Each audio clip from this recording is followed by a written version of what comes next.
दादा ठीक हो?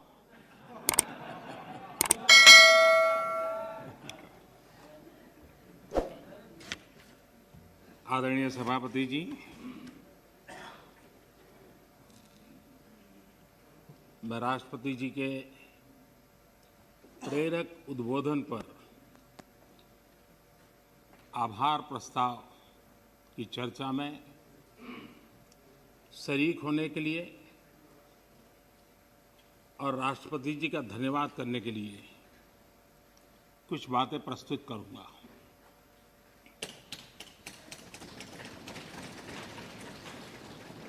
राष्ट्रपति जी का भाषण भारत के 130 करोड़ नागरिकों की संकल्प शक्ति का परिचायक है। विकट और विपरीत काल में भी यह देश किस प्रकार से अपना रास्ता चुनता है, रास्ता तय करता है और रास्ते पर अचीव करता हुआ आगे बढ़ता है, ये सारी बातें विस्तार से राष्ट्रपति जी ने अपने अभिभाषण में कही है। उनका एक एक शब्द देशवासियों में एक नया विश्वास पैदा करने वाला है और हर किसी के दिल में देश के लिए कुछ करने की प्रेरणा जगाने वाला है। और इसलिए हम उनका जितना आभार व्यक्त करें उतना कम है। इस सदन में भी 15 घंटे से ज्यादा चर्चा हुई है। रात को 12-12 बजे तक हमारे सभी माननीय सांसदों ने इस चेतना को जगाए रखा है, चर्चा को जीवंत बनाया है, अधिक शार्पन किया है। इस चर्चा में भाग लेने वाले सभी माननीय सदस्यों का मैं हृदय से आभार व्यक्त करता हूं। मैं विशेष रूप से हमारी महिला सांसदों का आभार व्यक्त करना चाहता हूं, क्योंकि इस चर्चा में उनकी भागीदारी भी ज्यादा थी, विचारों की धार भी थी, रिसर्च करके बातें रखने का उनका प्रयास था और अपने आप को इस प्रकार से तैयार करके कि उन्होंने इस सदन को समृद्ध किया है, चर्चा को समृद्ध किया है। और इसलिए उनकी ये तैयारी, उनके तर्क और उनकी सूझबूझ, इसके लिए मैं विशेष रूप से महिला सांसदों का अभिनंदन करता हूं, उनका आभार व्यक्त करता हूं। आदरणीय अध्यक्ष महोदय, भारत आजादी के 75वें वर्ष एक प्रकार से हम अभी दरवाजे पर दस्तक दे ही रहे हैं। 75 वर्ष का पड़ाव हर हिंदुस्तानी के लिए गर्व का है और आगे बढ़ने के पर्व का भी है। और इसलिए समाज व्यवस्था में हम कहीं पर भी हो, देश के किसी भी कोने में हो, सामाजिक आर्थिक व्यवस्था में हमारा स्थान कहीं पर भी हो, लेकिन हम सब ने मिलकर के आजादी के इस पर्व से एक नई प्रेरणा प्राप्त करके, नए संकल्प लेकर के 2047 जब देश आजादी के 100 साल मनाएगा, हम उस 100 साल की भारत की आजादी की यात्रा के 25 साल हमारे सामने हैं। उन 25 साल को हम देश को कहां ले जाना है, दुनिया में इस देश की मौजूदगी कहां करनी है, ये संकल्प हर देशवासी के दिल में हो। ये वातावरण बनाने का काम इस परिसर का है, इस पवित्र धरती का है, इस पंचायत का है। आदरणीय अध्यक्ष जी, देश जब आजाद हुए और जो आखिरी ब्रिटिश कमांडर थे वो यहां से जब गए तो आखिर में वो यही कहते रहते थे कि भारत कई देशों का महाद्वीप है। भारत कई देशों का महाद्वीप है और कोई भी इसे एक राष्ट्र कभी नहीं बना पाएगा। ये घोषणाएं हुई थी, लेकिन भारतवासियों ने इस आशंका को तोड़ा। जिनके मन में ये प्रकार के शक थे उसको समाप्त कर दिया और हम हमारी अपनी जिजीविषा, अपनी सांस्कृतिक एकता, हमारी परंपरा आज विश्व के सामने एक राष्ट्र के रूप में खड़े हैं और विश्व के लिए आशा का किरण बन करके खड़े हुए हैं। ये 75 साल की हमारी यात्रा में हमने पाया। कुछ लोग ये कहते थे कि India was a miracle democracy. ये भ्रम भी हमने तोड़ा है। लोकतंत्र की हमारी रगों में, हमारे सांस में किस प्रकार से बुना हुआ है। हमारी हर सोच, हर पहल, हर प्रयास लोकतंत्र की भावना से भरा हुआ रहता है। इस बात को हमने अनेक चुनाव आए, अनेक सत्ता परिवर्तन आए, बड़ी आसानी से सत्ता परिवर्तन आए और परिवर्तित सत्ता व्यवस्था को भी सबने हृदय से स्वीकार करके आगे बढ़ाया।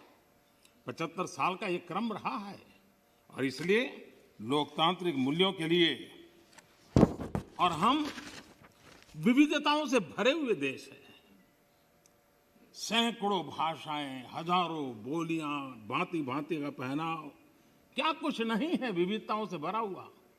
उसके बावजूद भी हमने एक लक्ष्य, एक राह ये करके दिखाया है।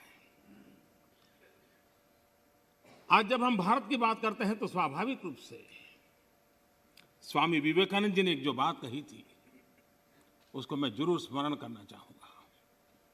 विवेकानंद जी ने कहा था, every nation has a message to deliver, every nation has a message to deliver, a mission to fulfil, a destiny to reach. यानी हर राष्ट्र के पास एक संदेश होता है जो उसे पहुंचाना होता है। हर राष्ट्र का एक मिशन होता है जो उसे हासिल करना होता है। हर राष्ट्र के एक नियति होती है जिसको वह प्राप्त होता है। कोरोना के दरमियान भारत ने जिस प्रकार से अपने आप को संभाला और दुनिया को संभालने में मदद की, एक प्रकार से टर्निंग पॉइंट है। जिस भावनाओं को लेकर के, जिस संस्कार को लेकर के वेद से विवेकानंद तक हम पले बड़े हैं, वो है सर्वे भवन्तु सुखिनः। ये सर्वे भवन्तु सुखिनः, सर्वे सन्तु निरामया, ये कोरोना कालखंड में भारत ने इसको करके दिखाया है और भारत ने एक आत्मनिर्भर भारत के रूप में जिस प्रकार से एक के बाद एक ठोस कदम उठाए हैं और जन सामान्य ने उठाए हैं। लेकिन हम उन दिनों को याद करें कि जब दूसरा विश्व युद्ध समाप्त हुआ था, दो विश्व युद्ध ने दुनिया को झकझोर दिया था।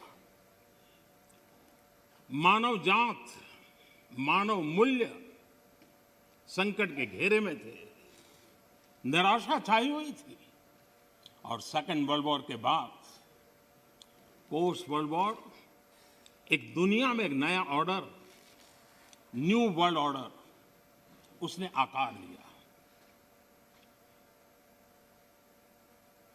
शांति के मार्ग पर चलने के शपथ हुए।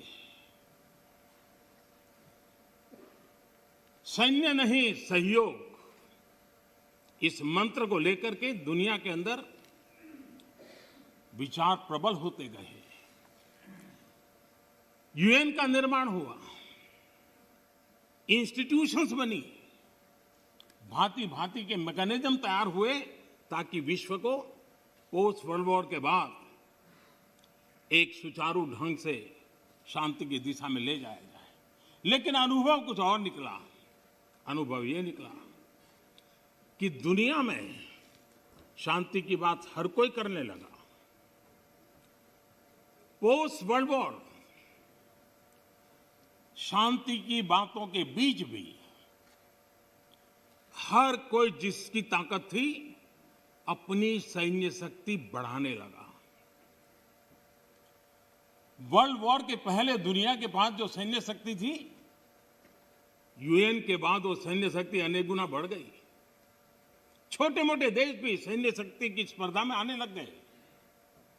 शांति की चर्चा बहुत हुई, लेकिन हकीकत इस बात विश्व को स्वीकार करना होगा कि सैन्य शक्ति की तरफ बड़ी बड़ी ताकतें और पुरजोश चल पड़ी।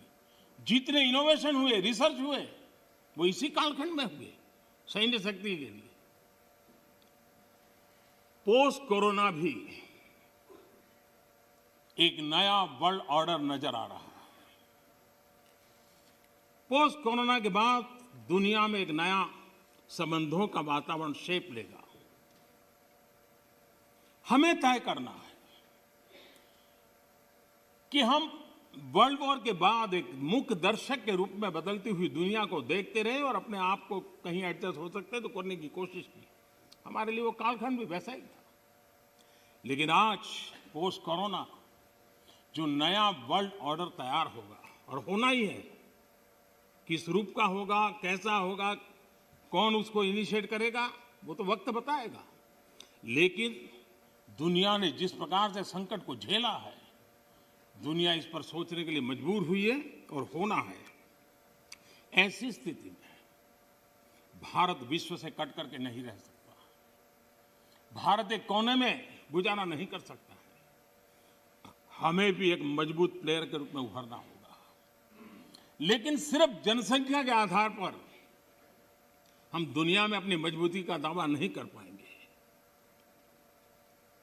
वो एक ताकत है, लेकिन इतनी ताकत मात्र से नहीं चलता है। नए वर्ल्ड ऑर्डर में भारत को अपनी जगह बनाने के लिए भारत को सशक्त होना पड़ेगा, समर्थ होना पड़ेगा, और उसका रास्ता है आत्मनिर्भर भारत। आज फार्मेसी में हम आत्मनिर्भर हैं, हम दुनिया के कल्याण के काम आते हैं। भारत जितना आत्मनिर्भर बनेगा और जिसकी रगों में सर्वे सुखिनः भवन्तु का मंत्र जड़ा हुआ है, वो जितना सामर्थ्यवान होगा, मानव जात के कल्याण के लिए, विश्व के कल्याण के लिए एक बहुत बड़ी भूमिका अदा कर सकेगा। और इसलिए हमारे लिए आवश्यक है कि हम आत्मनिर्भर भारत इस विचार को बल दें और ये हम मान के चलें। ये किसी शासन व्यवस्था का विचार नहीं है, ये किसी राजनेता का विचार नहीं है। आज हिंदुस्तान के हर कोने में vocal for local, vocal for local सुनाई दे रहा है और लोग हाथ लगाते देखते हैं लोकल। यह आत्मगौरव का भाव आत्मनिर्भर भारत के लिए बहुत काम आ रहा है। और मुझे विश्वास है कि हम सबकी सोच, हमारी नीतियां, हमारे निर्णय भारत को आत्मनिर्भर बनाने के लिए जो भी आवश्यक बदलाव हो, उस बदलाव की ओर होने चाहिए, ये मेरा मत है। इस चर्चा के अंदर करीब करीब सभी माननीय सदस्यों ने कोरोना की चर्चा की है। हमारे लिए संतोष का विषय है, गर्व का विषय है कि कोरोना के कारण कितनी बड़ी मुसीबत आएगी। ये जो दुनिया में अनुमान लगाए गए थे, बहुत बड़े बड़े एक्सपर्ट ने अनुमान लगाए थे, भारत में भी एक भय का वातावरण पैदा करने के लिए भरसक प्रयास भी हुए थे। और एक अननोन एनिमी था, तो विश्वास से कोई कुछ नहीं कह सकता था, विश्वास से कुछ कोई कर भी नहीं सकता था। एक ऐसे अननोन एनिमी के खिलाफ लड़ना था। और इतना बड़ा देश, इतना थिकली पॉपुलेटेड देश, इतनी कम व्यवस्थाओं वाला देश, दुनिया को शक होना बड़ा स्वाभाविक भी था, क्योंकि विश्व के बड़े बड़े देश कोरोना के सामने घुटने टेक चुके थे, तब भारत कैसे टिक पाएगा? और भारत एक बार हालत खराब हो गई तो विश्व को कोई नहीं बचा पाएगा, ये समीकरण भी लोग लगा रहे थे। ऐसे में ये 130 करोड़ देशवासियों की डिसिप्लिन, उनका समर्पण, इसने आज हमें बचा के रखा है। क्रेडिट गोज टू 130 करोड़ हिंदुस्तानी, और इसका गौरवगान हमें करना चाहिए। भारत की पहचान बनाने के लिए ये भी एक अवसर है। हम अपने आप को कोसते रह करके कहें दुनिया हमें स्वीकार करे, ये कभी संभव नहीं होता है। हम घर में बैठकर अपनी कमियों के साथ जूझेंगे, कमियों को ठीक करने का प्रयास करेंगे, लेकिन विश्वास के साथ विश्व के सामने जाने का तजुर्बा भी रखेंगे, तब जाकर के दुनिया हमें स्वीकार करे। अगर आप अपने बच्चों को घर में नहीं स्वीकार करते हो और चाहोगे मोहल्ले में बच्चा स्वीकार करे, कोई स्वीकार करे, कोई स्वीकार नहीं करता है। दुनिया का नियम है, और इसलिए हमें इस बात को करना चाहिए। श्रीमान मनीष तिवारी जी ने एक बात कही, उन्होंने कहा भाई भगवान की कृपा है तो कोरोना में हम बच गए।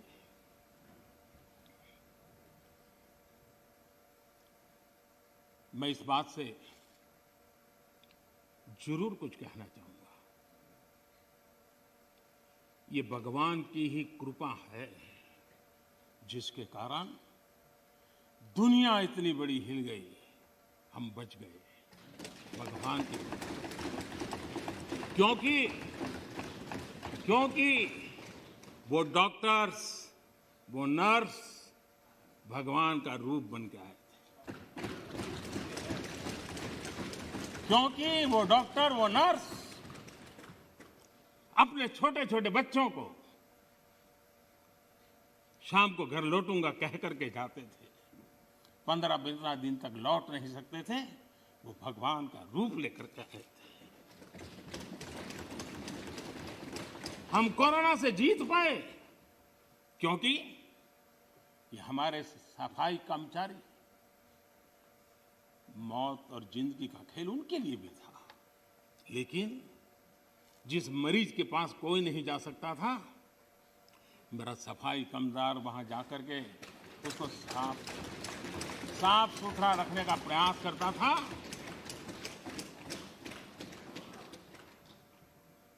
भगवान का रूप ये सफाई कामदार के रूप में आया था।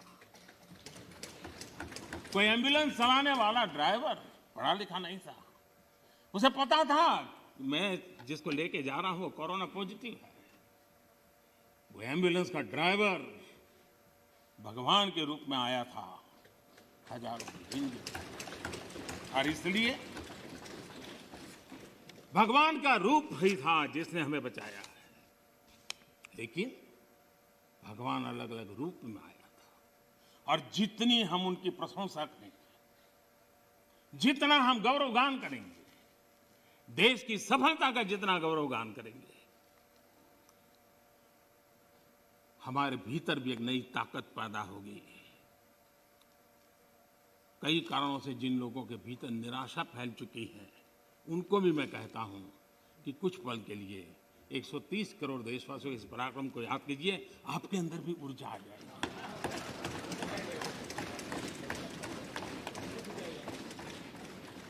माननीय अध्यक्ष जी, इस कोरोना काल एक ऐसा कसौटी का काल था जिसमें सच्ची कसौटी तब होती थी जब संकट होता है। सामान्य स्थिति में बहुत जल्दी ध्यान में नहीं आता है। दुनिया, बड़े बड़े देश, कोरोना में जो हुआ वो तो है, लेकिन उन्होंने हर एक ने तय किया कि वे अपने नागरिकों को सीधे पैसे पहुंचाएंगे ताकि इस संकट की घड़ी में उनके नागरिकों को मदद मिले। आपको जानकर के ताज्जुब होगा, दुनिया के बहुत सारे देश उस कोरोना, लॉकडाउन, कर्फ्यू, आशंका, इस वातावरण के कारण चाहते हुए भी खजाने में पाउंड और डॉलर के ढेर होने के बावजूद भी अपने नागरिकों तक नहीं पहुंचा पाए। बैंक बंद, पोस्ट बंद, व्यवस्थाएं बंद, कुछ नहीं कर पाए। इरादा था, घोषणाएं भी हुई। ये हिंदुस्तान है कि जो इस कोरोना कालखंड में भी करीब करीब 75 करोड़ से अधिक भारतीयों को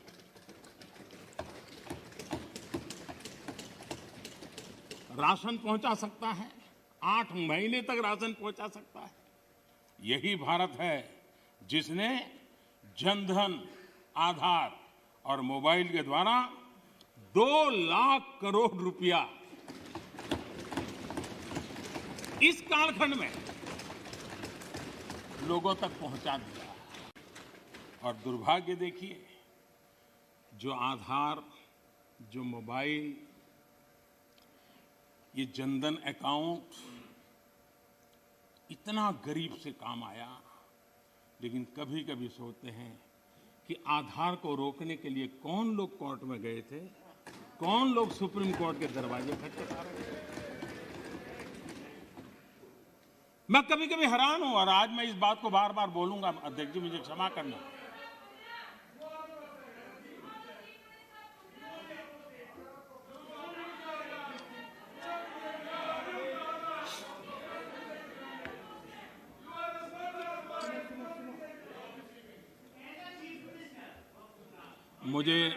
मुझे 1 मिनट का विराम देने के लिए मैं आपका बहुत आभारी हूं।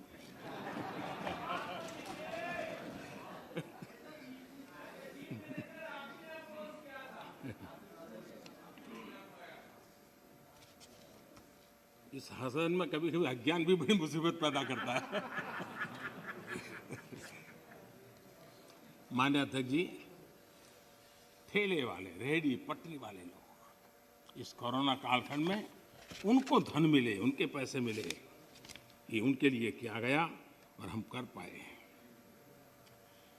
आदरणीय अध्यक्ष जी, हमारी अर्थव्यवस्था इस कालखंड में भी हमने रिफॉर्म का सिलसिला जारी रखा और हम इस इरादे से चले कि भारत जैसे अर्थव्यवस्था को उबारने के लिए, बाहर लाने के लिए हमने कुछ महत्वपूर्ण कदम उठाने पड़ेंगे।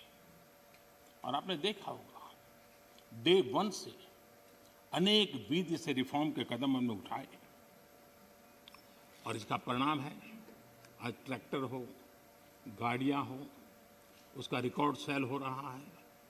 आज जीएसटी का कलेक्शन एवर हाईएस्ट हुआ है।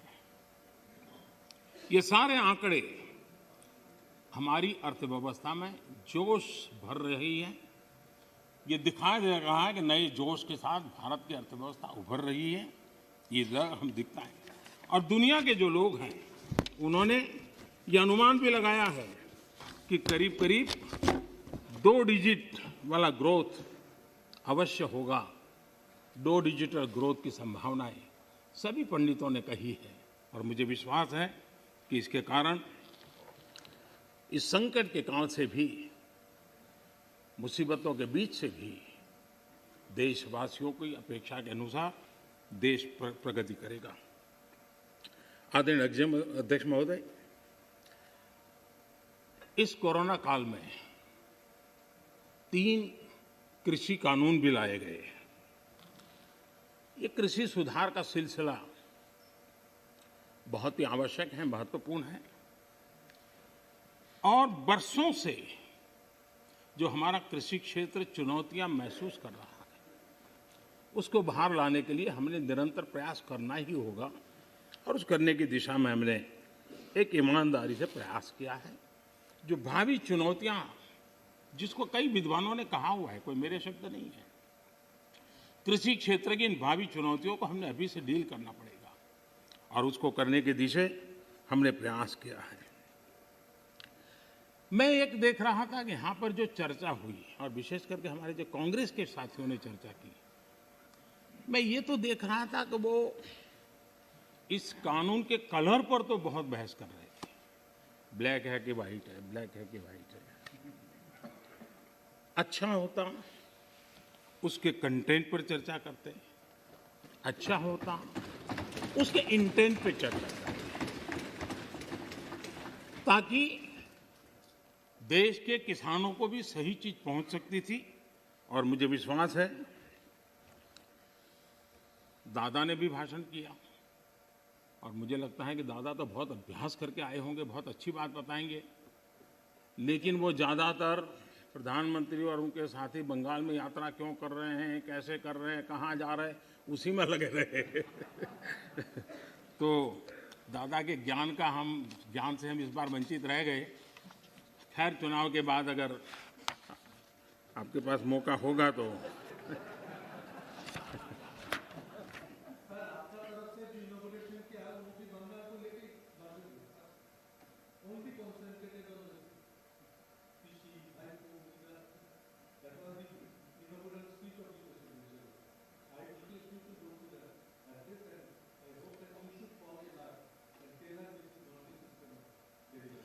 ये कितना महत्वपूर्ण प्रदेश है, इसीलिए तो हम कर रहे हैं। हाँ, आप लोगों ने इसको इतना पीछे छोड़ दिया, हम तो इसको प्रमुखता देना चाहते हैं।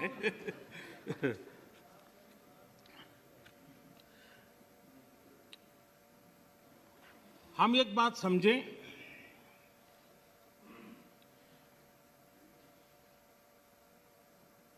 जहां तक आंदोलन का सवाल है, दिल्ली के बाहर हमारे जो किसान भाई बहन बैठे हैं, जो भी गलत धारणाएं बनाई गई, जो अफवाहें फैला गई, उसके शिकार हुए हैं। लेकिन मेरा पूरा भाषण बोलने के बाद सब कीजिए, आपको मौका मिला था।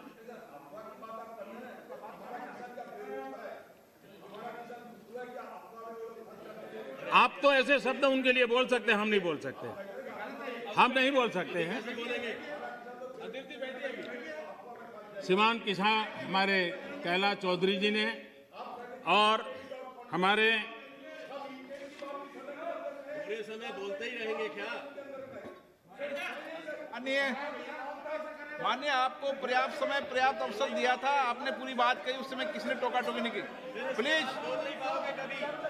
प्लीज आप मत। माननीय प्रधानमंत्री, माननीय अधीर रंजन जी, प्लीज।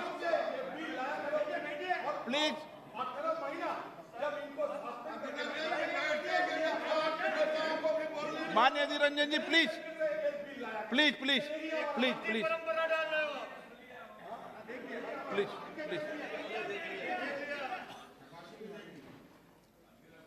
देखिए, मैं कितनी सेवा करता हूँ आपकी।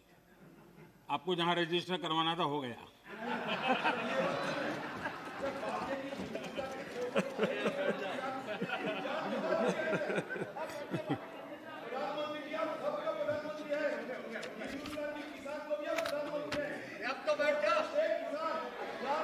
माननीय अध्यक्ष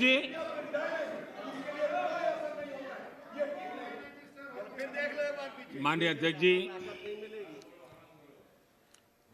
आंदोलन कर रहे सभी किसान साथियों की भावनाओं का ये सदन भी और ये सरकार भी आदर करती हैं, आदर करती रहेगी।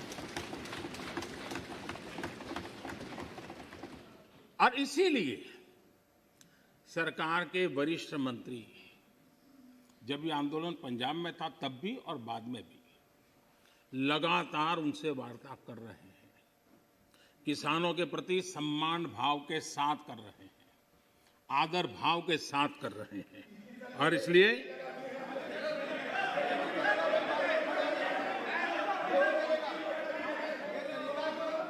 आपने 30 मिनट, 1 मिनट,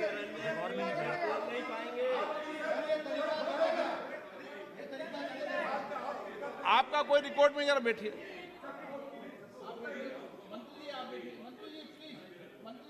अधीर बाबू, कुछ कहना है तो और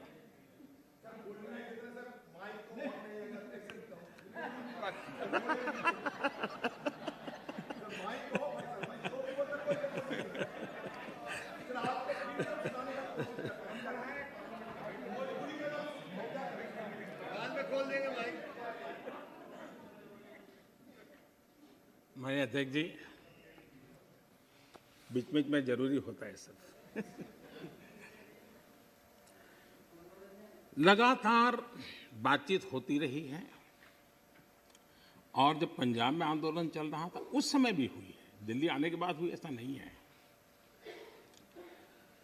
बातचीत में किसानों की शंकाएं क्या है वो ढूंढने का भी भरपूर प्रयास किया गया।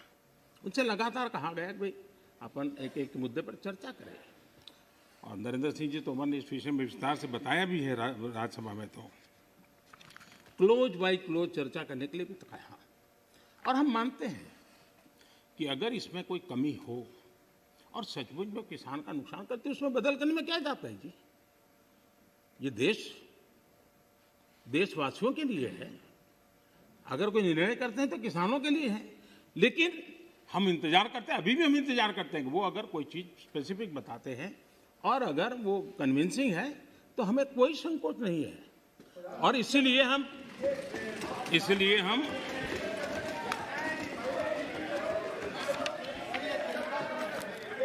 जब शुरू में जब वो पंजाब में थे, आपने अपनी बात कह चुके हैं।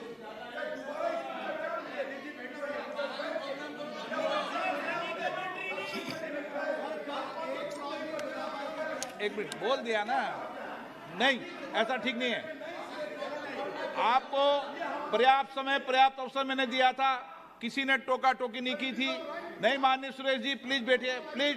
नो, ये तरीका नहीं है, नहीं, no.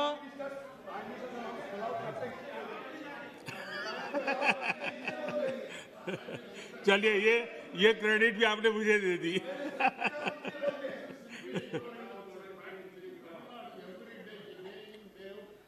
Mister Balu please, please.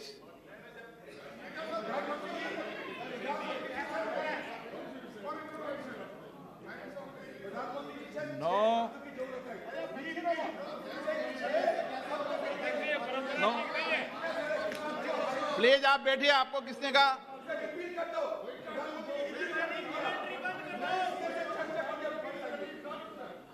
TR Balu ji please, please please please, आपको मैं पर्याप्त समय पर्याप्त अवसर देता हूं। Please please sit down. माननीय प्रधानमंत्री जी, आपका कोई नोट नहीं हो रहा। माननीय प्रधानमंत्री,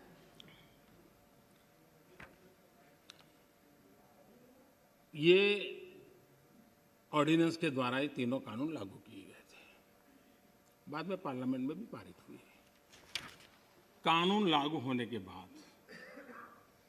न देश में कोई मंडी बंद हुई है, कानून लागू होने के बाद न कहीं एमएसपी बंद हुआ है। ये सच्चाई है जिसको हम छुपा करके बातें करते हैं, इसका कोई मतलब नहीं है। इतना ही नहीं, एमएसपी की खरीदी भी बढ़ी है और ये कानून नए बनने के बाद बढ़ी है। और इसलिए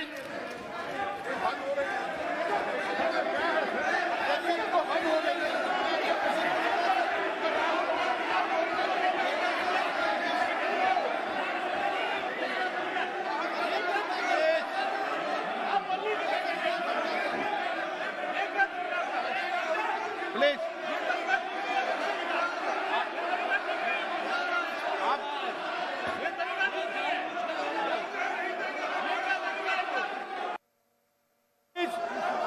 प्लीज, अधीर रंजन जी प्लीज, एक मिनट बैठिए, बैठिए बैठिए बैठिए, आसन पे बैठिए। माननीय सदस्यगण, मैंने इस विषय पर आपको सभी माननीय सदस्यों को पर्याप्त समय पर्याप्त अवसर दिया था। जब कोई भी प्रतिपक्ष का माननीय नेता या सदस्य बोलता था तो मैंने सभी से कहा कि सब बात ध्यान से सुने, किसी को टोका टोकी नहीं करे। और रात्रि को 1 बजे तक, जब तक सदन में अंतिम वक्ता था, मैंने पर्याप्त समय दिया है। मेरा आपसे आग्रह है, माननीय प्रधानमंत्री जी अपनी बात कह रहे हैं, आपने अपनी बात कह चुके हैं, उनका जवाब माननीय प्रधानमंत्री जी दे रहे हैं। माननीय प्रधानमंत्री से आग्रह करूंगा अपनी बात।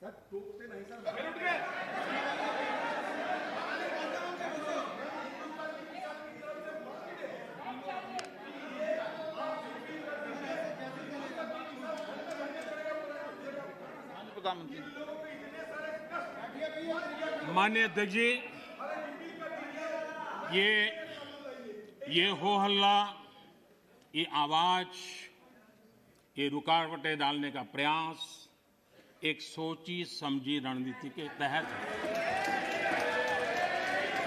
और सोची समझी रणनीति ये है कि जो झूठ फैलाया है जो अफवाहें फैलाई हैं उसका पर्दाफाश हो जाएगा, सत्य वहां पहुंच जाएगा तो उनका टिकना भारी हो जाएगा। और इसलिए हो हल्ला करते रहो, जैसा बाहर करते हैं वैसा अंदर भी करते रहो, यही खेल चलता रहा है। लेकिन इससे कभी भी आप लोगों का विश्वास नहीं जीत पाओगे, मान के चलो। माननीय अध्यक्ष जी, ऑर्डिनेंस के बाद और पार्लियामेंट में कानून बनने के बाद किसी भी किसान से मैं पूछना चाहता हूं कि पहले जो हक उनके पास थे, जो व्यवस्थाएं उनके पास थी, उसमें से कुछ भी इस नए कानून ने छीन लिया है क्या? इसकी चर्चा, उसका जवाब कोई देता नहीं है। सब कुछ वैसा का वैसा वो है पुराना। क्या हुआ है? एक अतिरिक्त विकल्प व्यवस्था मिली है, वो भी क्या कंपलसरी है? किसी कानून का विरोध तो तब मायना रखता है कि जब वो कंपलसरी हो। ये तो ऑप्शनल है। आपको मर्जी पड़े यहां जाना है जाइए, आपको मर्जी पड़े वहां नहीं जाना है वहां जाइए, जहां ज्यादा फायदा हो वहां किसान चला जाए, ये व्यवस्था की गई है। और इसलिए प्लीज अधीर रंजन जी, अब ज्यादा हो रहा है। अधीर रंजन जी प्लीज, अब ज्यादा हो रहा है, अब ज्यादा हो रहा है। मैं आपका रिस्पेक्ट करने वाला इंसान हूं और मैंने पहले कह दिया, आपने जितना किया, जहां रजिस्टर होना हो गया। और बंगाल में भी टीएमसी से ज्यादा पब्लिसिटी आपको मिल जाएगी। बाबा क्यों इतना? हाँ दादा, देखो मैं बता दिया, चिंता मत करो, मैंने बता दिया।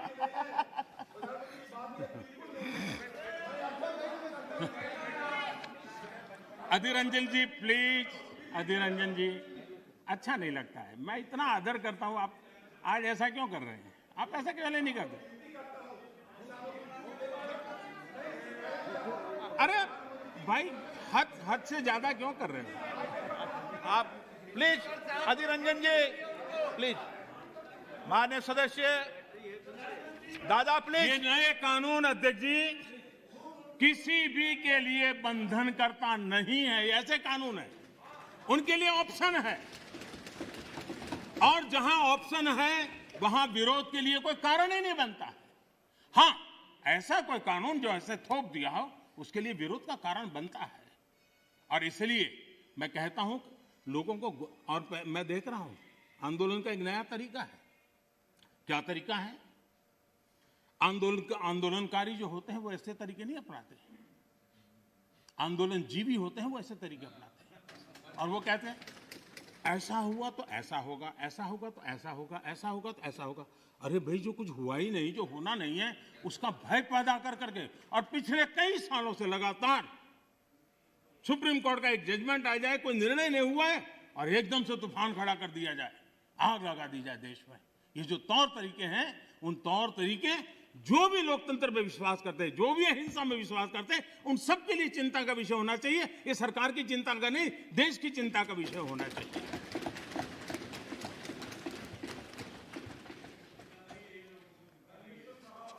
इस प्लीज बाद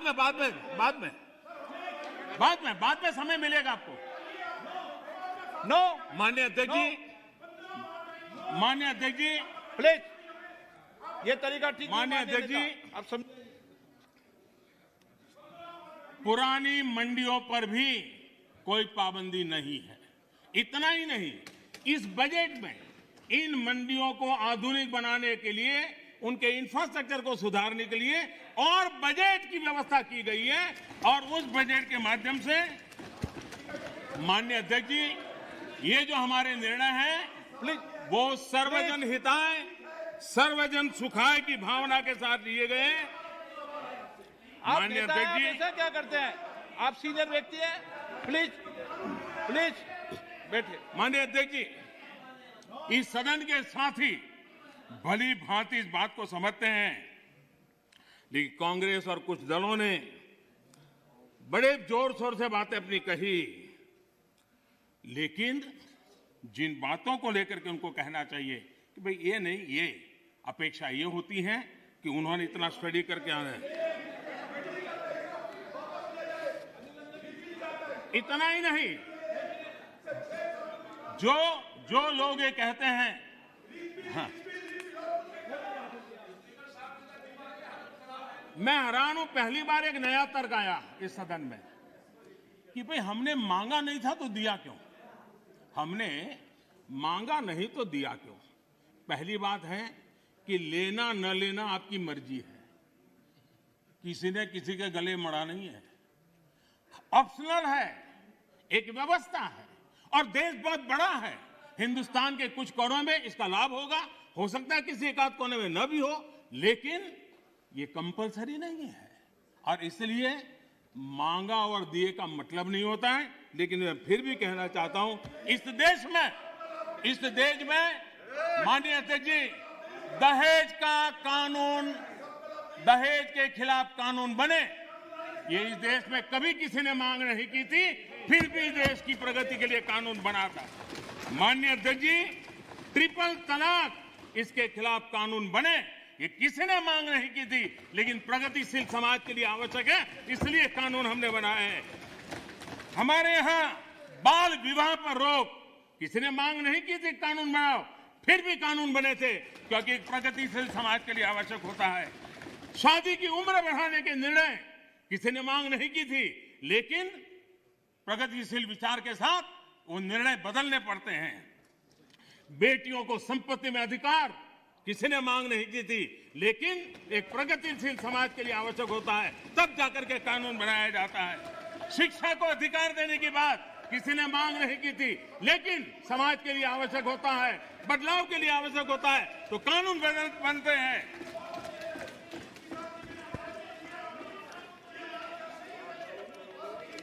क्या कभी भी इतने सुधार हुए, बदलते हुए समाज ने इसको स्वीकार किया कि नहीं किया, ये दुनिया पूरी तरह जानती है।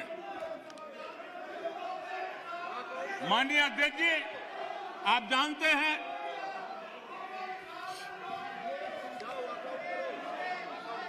ने पर्याप्त समय, पर्याप्त अवसर दिया है बोलने का, ये तरीका ठीक नहीं है आपका। ठीक,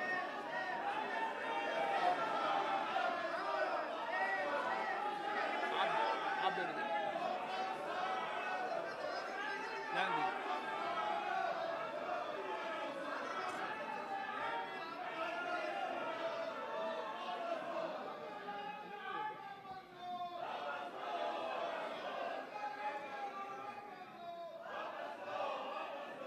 माननीय अध्यक्ष जी, हमें मानते थे कि हिंदुस्तान की बहुत पुरानी पार्टी कांग्रेस पार्टी, जिसने करीब करीब 6 दशक तक इस देश में एक चक्री शासन किया, ये पार्टी का ये हाल हो गया है कि पार्टी का राज्यसभा का तबका एक तरफ चलता है और पार्टी का लोकसभा का तबका दूसरी तरफ चलता है। ऐसी डिवाइडेड पार्टी, ऐसी कंफ्यूज पार्टी न खुद का भला कर सकती है, न देश की समस्याओं के समाधान के लिए कुछ सोच सकती है। इससे बड़ा दुर्भाग्य क्या हो सकता है? कांग्रेस पार्टी राज्यसभा में भी है, कांग्रेस पार्टी के वरिष्ठ नेता राज्यसभा में बैठे हैं, लेकिन वो एक बहुत आनंद और उमंग के साथ वाद विवाद करते हैं, विस्तार से चर्चा करते हैं, अपनी बात रखते हैं। और यही कांग्रेस पार्टी का दूसरा तबका अब समय तय करेगा। माननीय अध्यक्ष जी, ईपीएफ पेंशन योजना, हमें मालूम है कभी ऐसे केसेस मेरे सामने आया जब 2014 के बाद में आया बेटा, किसी को पेंशन 7 रुपए मिल रही थी, किसी को 25 रुपए, किसी को 50 रुपए, किसी को 250 रुपए, ये देश में चलता था। मैंने कहा भाई इन लोगों को ऑटो रिक्शा में वो पेंशन लेने जाने का भी खर्चा उससे ज्यादा होता होगा। किसी ने मांग नहीं थी, किसी मजदूर संगठन ने मुझे आवेदन पत्र नहीं दिया था। माननीय अध्यक्ष जी, उसमें से बाहर ला करके मिनिमम 1000 रुपीज देने का निर्णय हमने किया था, किसी ने मांगा नहीं।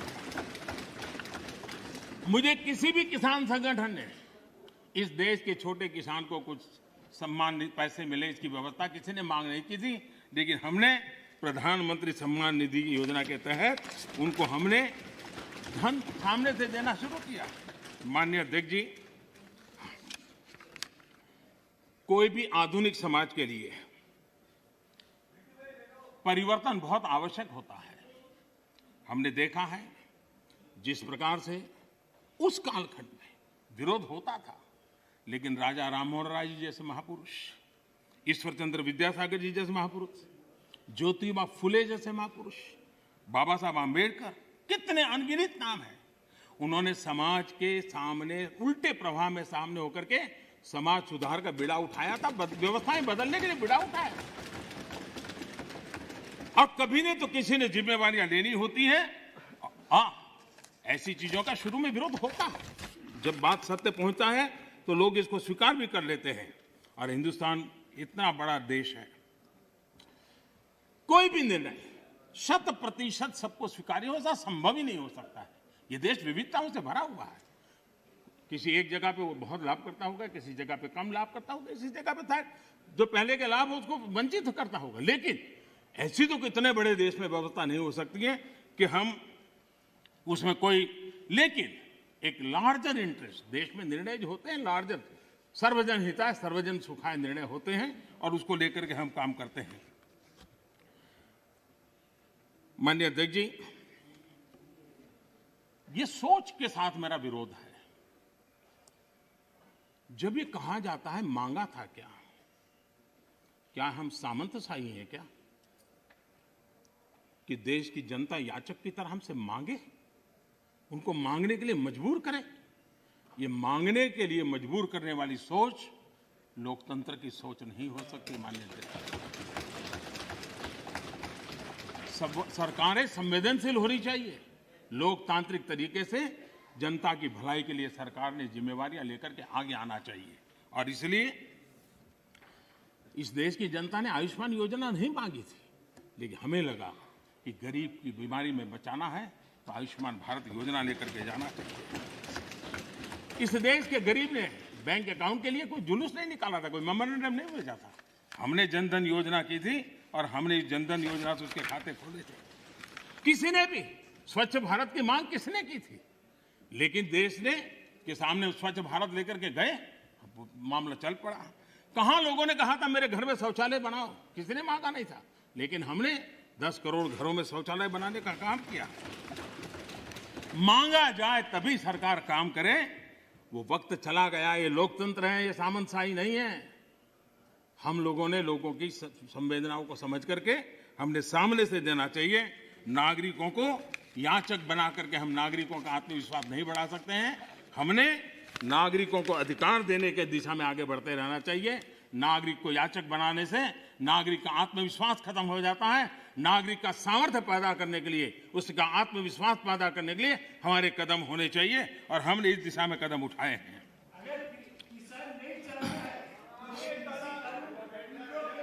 सरकार, एक मिनट दादा, अरे सुनो दादा, अरे दादा वही मैं कह रहा हूं, दादा मैं वही कह रहा हूं। जो नहीं चाहता है वो उसका उपयोग ना करे, उसके पास पुरानी व्यवस्था है। यही आप बुद्धिमान लोगों को इतना ही छोटा मुझे समझाना है कि उसको नहीं चाहिए तो पुरानी व्यवस्था है, पुरानी व्यवस्था चली नहीं गई है। माननीय अध्यक्ष जी, एक बात हम जानते हैं, हम सब इस बातों से परिचित, जो ठहरा हुआ पानी होता है वो बीमारी पैदा करता है। बहता हुआ पानी है जो जीवन को भर देता है, उमंग से भर देता है। जो चलता है चलता रहे, चलने दो, अरे यार कोई आएगा तो करेगा, ऐसे थोड़ा चलता है। ये जिम्मेवारियां लेनी चाहिए, देश की आवश्यकता के अनुसार निर्णय करने चाहिए। स्टेटस को, देश को तबाह करने में ये भी एक मानसिकता ने बहुत बड़ा रोल किया है। दुनिया बदल रही है, कब तक हम स्टेटस को ऐसे ही करते रहेंगे तो मैं समझता हूं कि स्थितियां बदलने वाली नहीं है। और इसलिए देश की युवा पीढ़ी ज्यादा इंतजार नहीं कर सकती है। लेकिन आज मैं घटना सुनाना चाहता हूं और जरूर उससे हमें ध्यान में आए कि स्टेटस को के कारण होता क्या है। ये करीब 40-50 साल पुरानी घटना का किस्सा है। मैंने कभी किसी से सुना था इसलिए उसकी तारीख वारीख में इधर उधर हो सकता है, लेकिन जो मैंने सुना था, जो मेरी स्मृति में है, वो मैं बता रहा हूं। 60 के दशक में तमिलनाडु में राज्य के कर्मचारियों के तनख्वाह बढ़ाने के लिए कमीशन बैठा था और राज्य के कर्मचारियों का वेतन बढ़े, इसके लिए उस कमीशन का काम था। उस कमेटी के चेयरमैन के पास एक लिफाफा आया, टॉप सीक्रेट लिखा हुआ था।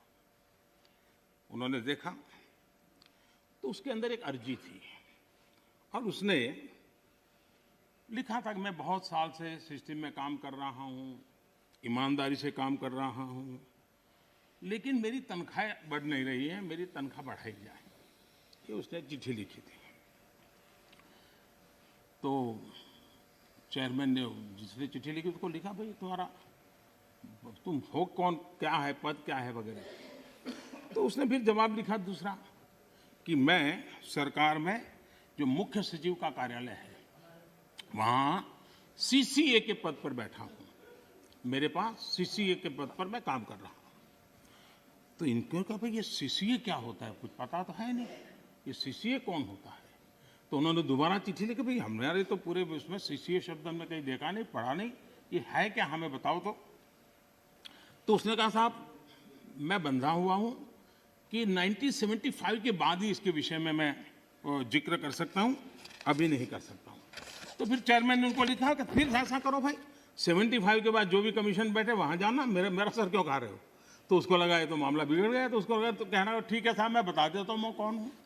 तो उसने उनको चिट्ठी लिख के बताया कि साहब मैं जो हूं वो सीसीए के पद पर कई वर्षों से काम कर रहा हूं और मुख्य सचिव के कार्यभार। तो बोले सीसीए का मतलब होता है Churchill cigar assistant, Churchill cigar assistant, ये सीसीए का पद है जिस पर मैं काम करता हूं। है क्या? तो 1940 में जब चर्चिल ब्रिटेन के प्रधानमंत्री बने थे तो त्रिची सागर हमारे यहां से सिगार जाती थी उनके लिए, और इस सीसीए जो था उसका काम था वो सिगार उनको सही पहुंची कि नहीं पहुंची इसकी चिंता करना, और इसके लिए पद बनाया गया था। वो सिगार की सप्लाई होती थी। 1945 में वो चुनाव हार गए, लेकिन फिर भी वो पद बना रहा और सप्लाई भी जारी रही। देश आजाद हो गया। देश आजाद होने के बाद इसके बाद भी माननीय अध्यक्ष जी ये पद कंटिन्यू था। चर्चिल को सिगरेट पहुंचाने की जिम्मेवारी वाला एक पद मुख्य सचिव के कार्यालय में चल रहा था, और उसने अपने लिए कुछ तनख्वाह मिले, कुछ प्रमोशन मिले, इसके लिए उसने चिट्ठी लिखी थी। अब देखिए ऐसा स्टेटस को अगर हम बदलाव नहीं करेंगे, व्यवस्थाओं को देखेंगे नहीं, तो ये उससे बड़ा क्या उदाहरण हो सकता है। मैं जब मुख्यमंत्री बना तो एक रिपोर्ट आती थी कि आज कोई बलून नहीं आया और कोई पर्चे नहीं फेंके गए। ये सेकंड वर्ल्ड वॉर के समय शायद शुरू हुआ होगा, अभी भी वो चलता था। यानी ऐसी चीजें हमारी व्यवस्था में घुसी हुई हैं। हमें लगता है कि भाई हम रिबन काटेंगे, दिया जलाएंगे, फोटो निकल जाएगी, हमारा काम हो गया। देश ऐसे नहीं चलता है। हमने जिम्मेवारी के साथ देश में बदलाव के लिए हर प्रकार की कोशिश करनी चाहिए। गलतियां हो सकती है, लेकिन इरादा अगर नेक हो तो परिणाम अच्छे मिलते भी हैं। हो सकता है एक आध में हमें न भी मिले। आप देखिए हमारे देश में एक समय था कि किसी को अपना सर्टिफाई कराना है तो कॉर्पोरेटर, काउंसिलर उसके घर के बाहर सुबह क्यों लग जाती थी, और जब तक वो थप्पा न मारे, और मजा है कि वो तो नहीं मारता था, एक लड़का बाहर बैठता था, वो सिक्का मार देता था और देते। अब चल रहा था। मैंने कहा इसकी क्या मतलब है, हम भरोसा करें देश के नागरिक पर। मैंने आकर के वो अटेस्ट करने वाली सारी प्रथा को खत्म कर दिया, देश के लोगों को लाभ हुआ। हमने बदलाव के लिए काम करना चाहिए, सुधारों के लिए काम करना चाहिए। अब हमारे यहाँ इंटरव्यू होते थे, मैं अभी भी हैरान हूं जी। एक व्यक्ति एक दरवाजे से अंदर आता है, 3 लोगों की पैनल बैठी है, उसका मुंह देखते, नाम भी पूरा पूछते नहीं, 30 सेकंड में निकल जाता है। हजारों और वो इंटरव्यू कॉल होता है और फिर ऑर्डर दिए जाते हैं। हमने कहा भाई क्या मतलब है, उसका जो एजुकेशन क्वालिफिकेशन है उसके सारे इकट्ठा करो, मेरिट के आधार पर कंप्यूटर को पूछो, वो जवाब दे देगा। ये तीसरे और चौथे श्रेणी के लोगों के लिए इंटरव्यू का क्या जमाल बनाया हुआ है। और लोग कहते थे भाई सिफारिश के बिना नौकरी नहीं मिलेगा। हमने खत्म कर दिया। मैं समझता हूं कि देश में हम चीजों को बदलने से, असफलता के डर से अटक के रहना, ये कभी भी किसी का भला नहीं करता है। हमने बदलाव करने चाहिए और बदलाव करने का प्रयास हम करते हैं। माननीय अध्यक्ष जी, हमारे यहाँ खेती, हमारे यहाँ किसानी ये एक प्रकार से हमारी संस्कृति की मुख्य धारा का हिस्सा रही है। एक प्रकार से हमारी संस्कृति के प्रवाह के साथ हमारी किसानी जुड़ी हुई है। हमारे ऋषियों ने, मुनियों ने इस पर बहुत कुछ लिखा हुआ है, ग्रंथ अवेलेबल है हमारे यहाँ कृषि के संबंध में, बहुत सारे उत्तम अनुभव भी हैं। और हमारे यहाँ राजा भी खेतों में हल चलाते थे। जनक राजा की बात तो हम जानते हैं, कृष्ण भगवान के भाई बलराम की बात हम जानते हैं। कोई भी बड़ा परिवार होगा, हमारे यहाँ किसानी और खेती, ये हमारे देश में सिर्फ कल्टीवेशन ऑफ क्रॉप नहीं, हमारे यहाँ एग्रीकल्चर एक प्रकार का समाज जीवन के कल्चर का हिस्सा रहा हुआ है। और उसी हिस्सों को लेकर के हम करें, और ये हमारी संस्कृति है। हमारे पर्व हो, त्योहार हो, हमारे गीत हो, सब चीजें फसल बोने के समय के साथ या फसल काटने के साथ जुड़ी हुई रहती है। ये हमारी यहाँ परंपरा रही है। हमारे जितने लोकगीत हैं वो भी किसानी से जुड़े हुए होते हैं, फसल से जुड़े। हमारे त्योहार भी उसी से जुड़े हुए रहते हैं। और इसलिए, और हमारे देश की विशेषता देखिए, हमारे यहाँ किसी को आशीर्वाद देते हैं, शुभकामना देते हैं, तो उसके साथ धन धान्य शब्द उपयोग करते हैं। धन धान्य, धन और धान्य को हमारे यहाँ अलग नहीं करते हैं। सिर्फ धान्य भी नहीं बोलता है कोई, सिर्फ धन भी नहीं होता, धन धान्य बोला जाता है। हमारे यहाँ धान्य का ये मूल्य, ये महत्व समाज जीवन का हिस्सा है। और जो स्थितियां बदली हैं, तो हमने भी उसको फिर से एक पटरी पर लाने के लिए प्रयास करने की आवश्यकता है। राज्यसभा के अंदर मैंने विस्तार से छोटे किसानों के संबंध में बात कही है। और देश का 80-85% के वर्ग, इसको हम उपेक्षित रख करके देश का भला नहीं कर सकते। हमने उसके लिए कुछ सोचना ही होगा और बड़ी नक्करता के साथ हमने सोचना होगा। और मैंने गिन करके बताया है कि छोटे किसानों की कैसी उपेक्षा हुई है, किसानों के नाम पे हुई है। उसमें एक बदलाव बहुत जरूरी है। और आपको भी, ये छोटा किसान जाग जाएगा तो जवाब आपको भी देना पड़ेगा, ये मैं पूरी तरह समझता हूं। हमारे यहाँ जैसे जैसे आबादी बढ़ रही है, जमीन का टुकड़ा छोटा होता जा रहा है, परिवार के अंदर जमीन जो है बढ़ जाती है। चौधरी चरण सिंह जी ने तो एक जगह पे ये कहा हुआ है कि हमारे यहाँ किसान इतना जमीन की मालिकी उसकी कम हो रही है कि वो स्थिति ऐसी आएगी कि वो अपने खेत में ही ट्रैक्टर को टर्न करना होगा तो नहीं कर पाएगा, इतना भी जमीन का टुकड़ा होगा। चौधरी चरण सिंह जी के शब्द है। तो ऐसी जब चिंता हमारे इन महापुरुषों ने हमारे सामने की है, तो हमें भी तो कुछ न कुछ व्यवस्थाएं करनी होगी।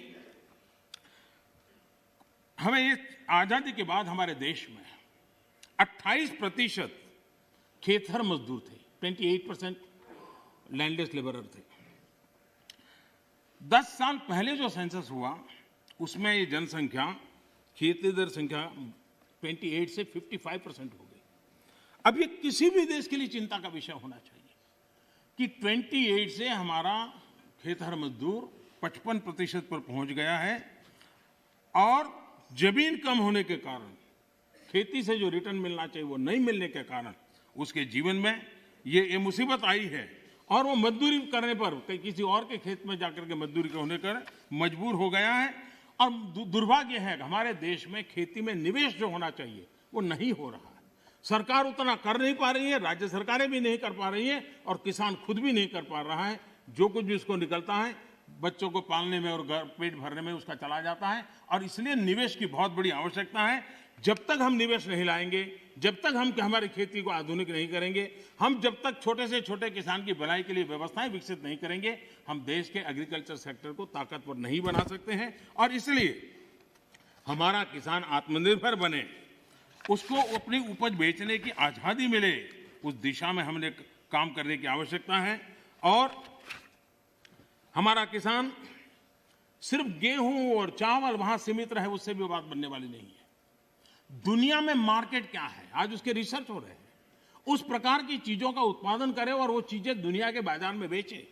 भारत की आवश्यकताएं हैं, हम बाहर से चीजें न लाएं। मुझे याद है, मैं बहुत पहले जब यहाँ संगठन का काम करता था, नॉर्थ पार्ट में मुझे फारूक साहब के साथ भी काम करने का काफ़ी मौका मिला है।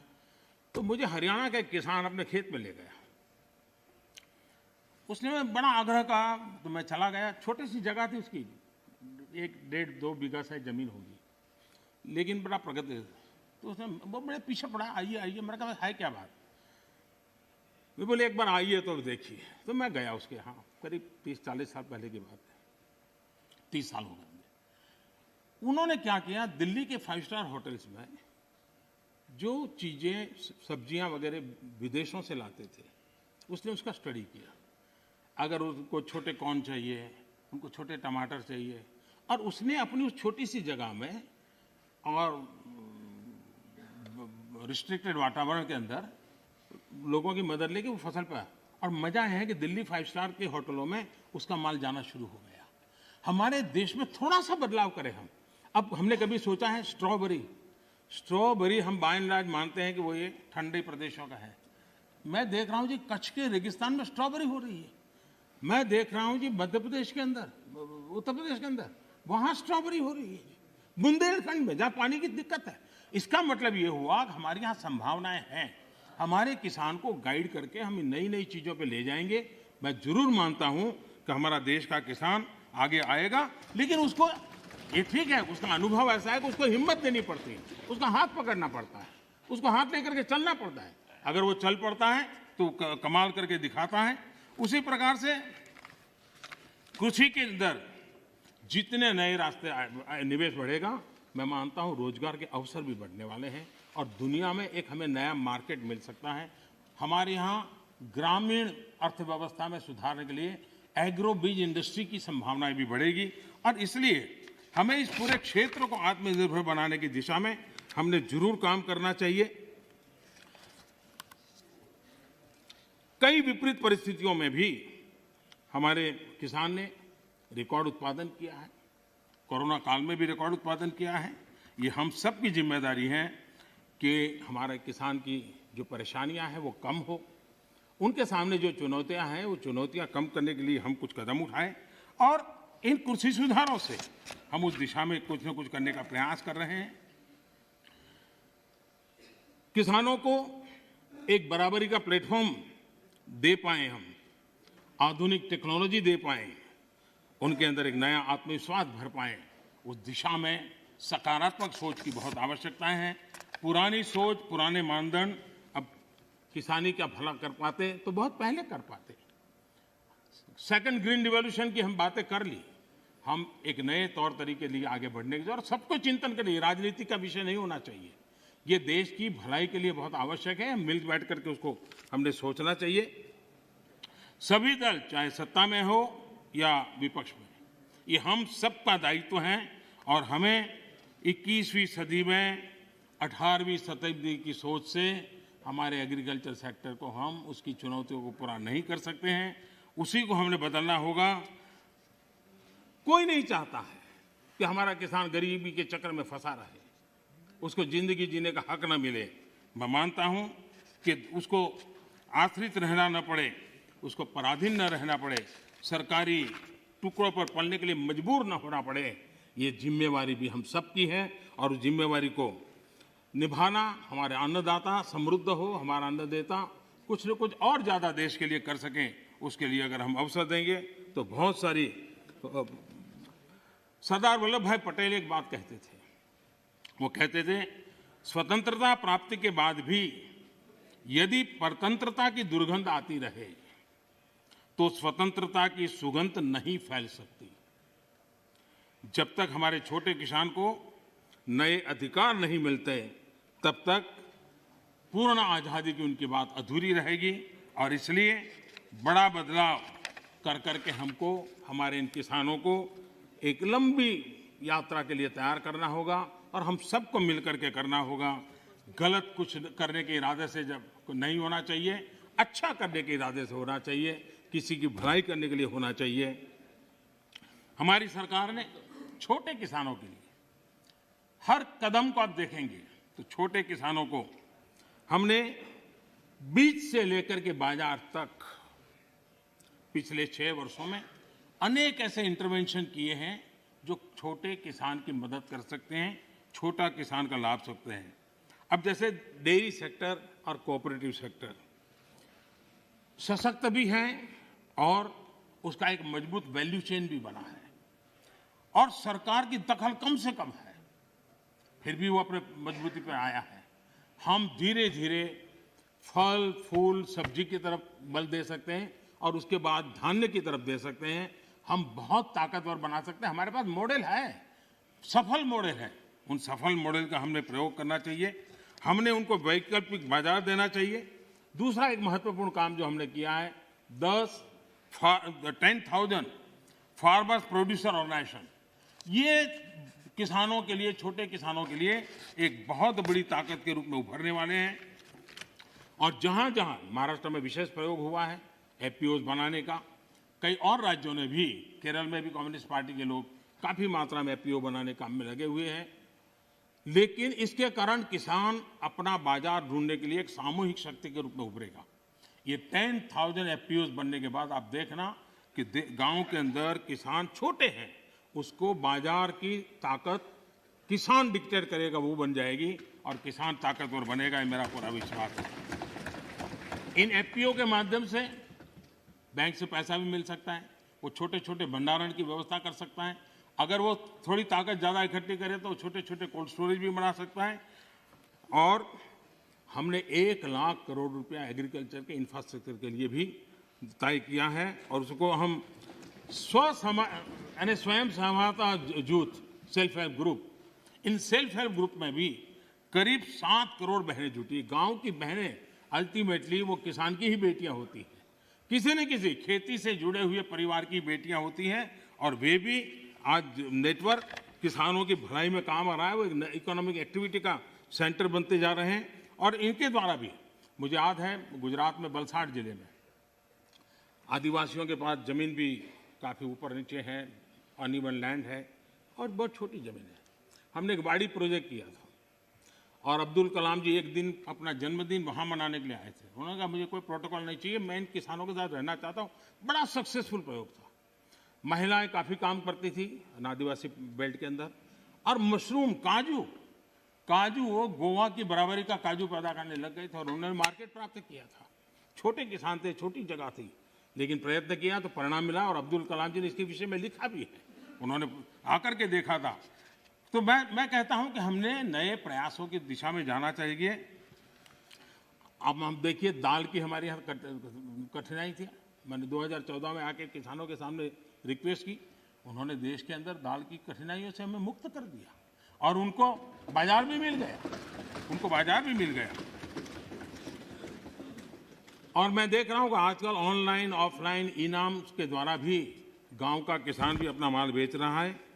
हमने किसान रेल का एक प्रयोग किया इस कोरोना कालखंड का उपयोग करते हुए, और ये किसान रेल और किसान उड़ान, ये भी अपने आप में बड़े बाजारों तक छोटे किसानों पहुंचाने का एक बहुत बड़ा मदद मिली है।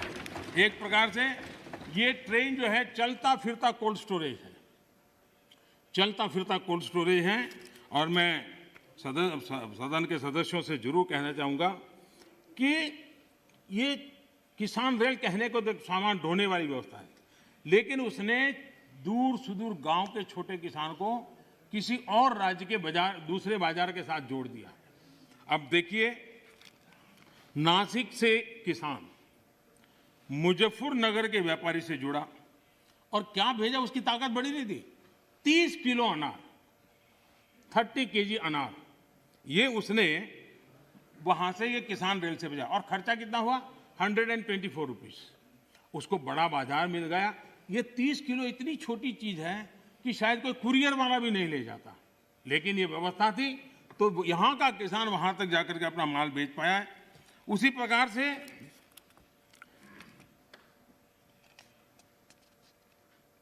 जो भी उसको सुविधा मिलती है, वो चाहे अंडे, मैंने देखा है कि एक अंडे किसी ने भेजे और अंडे भी उसको करीब 60 रुपया खर्चा हुआ भेजने का, और उसके अंडे पहुंच गए, समय पर पहुंच गए, उसका माल बिक गया। देवलाली देवलाली का एक किसान 7 केजी उसकी कीवी उसको उसने दानापुर भेजी।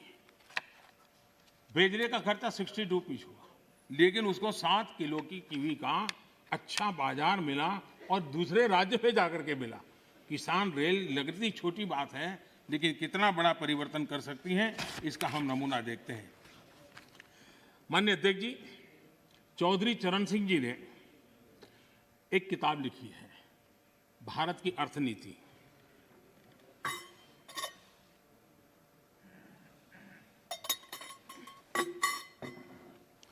भारत की अर्थनीति की किताब में चौधरी साहब ने लिखा सुझाव दिया है, सारे देश को खाद्यान्न के लिए एक ही क्षेत्र मान लिया जाए।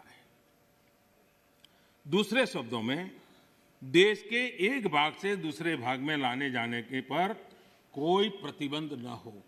ये चौधरी चरण सिंह जी की किताब का कोट है। कृषि सुधारों, किसान रेल, मंडियों को इलेक्ट्रॉनिक प्लेटफॉर्म, ई-नाम, ये सारी चीजें हमारे देश के किसानों और से छोटे किसानों को एक बहुत बड़ा अवसर देने के प्रयास के भागरूप हो रहा है। माननीय अध्यक्ष जी, जो लोग इतनी बातें करते हैं, सरकार इतने सालों तक चलाई है, मैं नहीं मानता उनको किसानों की दिक्कत का पता नहीं था या उनको समझ नहीं थी। पता भी था, समझ भी थी, और उनको मैं उन्हीं की बात आज याद कराना चाहता हूं। ये मौजूद नहीं है, मैं जानता हूं, लेकिन देश के लिए समझना बहुत जरूरी है। मैं एक कोट पढ़ता हूं। The state took initiative to amend their state APMC Act in the year 2005 itself, providing for direct marketing, contract farming, setting up of a private market, consumer farmer markets, e-trading, and notified the rules in 2007 to implement the amended provision. In fact, 24 private markets have already come up in the state. ये किसने कहा था? ये APMC act बदल लिया है। इस बात को कौन गर्व से कह रहा था? 24 ऐसे बाजार बन चुके हैं, इसका गौरव कौन कर रहा था? डॉक्टर मनमोहन सिंह जी की सरकार के कृषि मंत्री श्रीमान शरद पवार जी गर्व की बात कर रहे हैं। ये उनका कोट में कह रहा हूं। अब आज एकदम से उल्टी बात कर रहे हैं, और इसलिए शक होता है कि आखिरकार आप किसानों को भ्रमित करने के लिए रास्ता क्यों चुना है?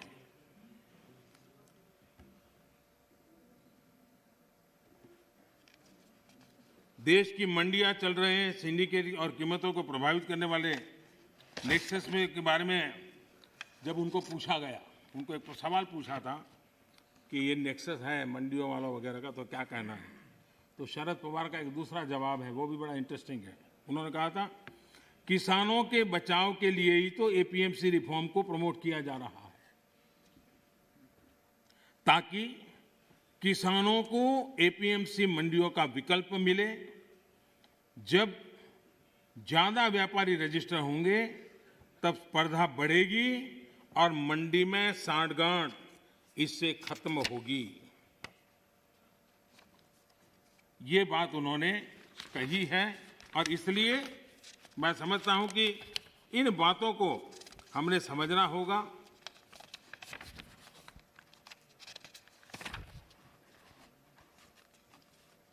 जहां इनकी सरकारें हैं अलग अलग, जो सामने बैठे हुए मित्रों की, उन्होंने भी कम अधिक मात्रा में इस कृषि क्षेत्र में रिफॉर्म करने का प्रयास किया भी है, और हम तो वो हैं जिन्होंने 1500 कानून खत्म किए थे। हम प्रोग्रेसिव पॉलिटिक्स में विश्वास करते हैं, हम रिग्रेसिव पॉलिटिक्स में जाना नहीं चाहते हैं। और इसलिए, और भोजपुरी में तो एक कहावत है, कुछ लोग ऐसे हैं, भोजपुरी में कहावत है, ना खेलब ना खेल देव, खेल में बिगाड़ब। न खेलूंगा न खेलने दूंगा, मैं खेल को बिगाड़ के रखूंगा।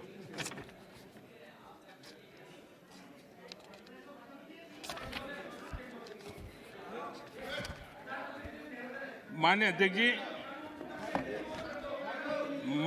जी, देश का सामर्थ्य बढ़ाने में सभी का सामूहिक योगदान कश्मीर से कन्याकुमारी तक, कच्छ से लेकर कामाख्या तक, जब हर भारतीय का पसीना लगता है तब जाकर के देश आगे बढ़ता है।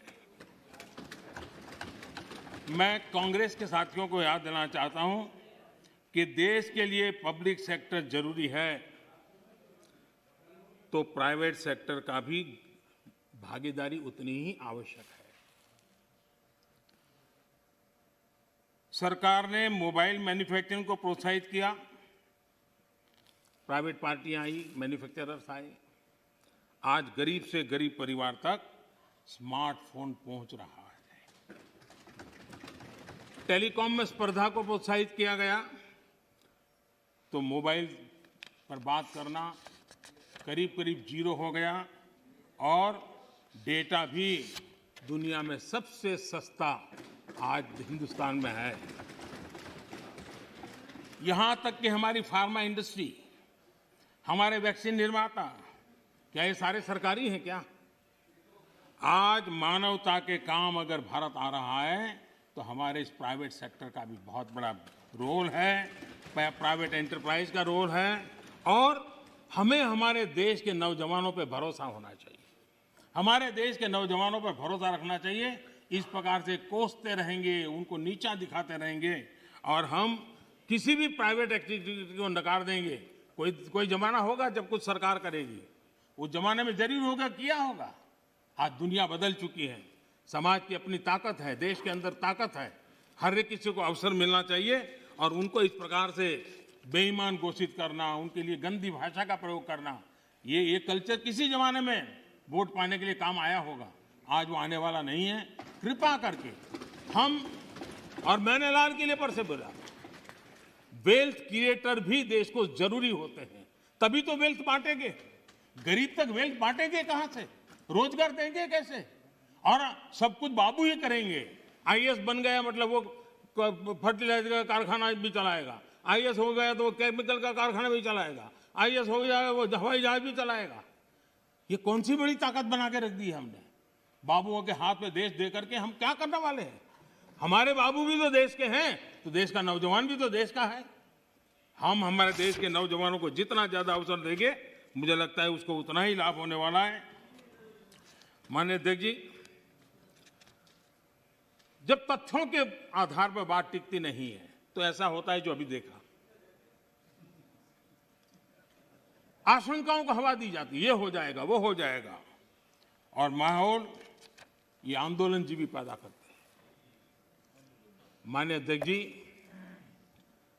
किसान आंदोलन की पवित्रता, और मैं बहुत जिम्मेवारी के शब्द प्रयोग करता हूं, मैं किसान आंदोलन को पवित्र मानता हूं और भारत के लोकतंत्र में आंदोलन का महात्म्य है और रहने वाला है और जरूरी भी है। लेकिन जब आंदोलन जीवी पवित्र आंदोलन को अपने लाभ के लिए बर्बाद करने के लिए निकलते हैं तब क्या होता है? कोई मुझे बताए, 3 किसान कानून की बात हो और दंगाबाज लोग जो जेल में हैं, जो संप्रदायवादी लोग जो जेल में हैं, जो आतंकवादी लोग जेल में हैं, जो नक्सलवादी जेल में हैं, उनकी फोटो लेकर के उनकी मुक्ति की मांग करना, ये किसानों के आंदोलन को अपवित्र करने का प्रयास है कि नहीं? माननीय अध्यक्ष जी, इस देश में टोल प्लाजा सभी सरकारों ने स्वीकार की हुई व्यवस्था है। टोल प्लाजा इस देश में सभी सरकारों ने की हुई व्यवस्था है और उस टोल प्लाजा को तोड़ना, उस टोल प्लाजा को कब्जा करना, उस टोल प्लाजा को न चलने देना, ये जो तरीके चले हैं वो तरीके क्या पवित्र आंदोलन को कलंकित करने का प्रयास है कि नहीं? जब पंजाब की धरती पर सैकड़ों की तादाद के अंदर, पंजाब की धरती पर सैकड़ों की तादाद के अंदर जब टेलीकॉम के टावर तोड़ दिए जाएं, क्या वो किसान की मांग से सुसंगत है? क्या किसान के पवित्र आंदोलन को बर्बाद करने का काम आंदोलनकारी ने नहीं, आंदोलन जीवियों ने किया हुआ है और इसलिए देश को आंदोलनकारी और आंदोलन जीवियों के बीच फर्क करना बहुत जरूरी है और देश को इन आंदोलन जीवियों से बचाना वो भी उतना ही जरूरी है।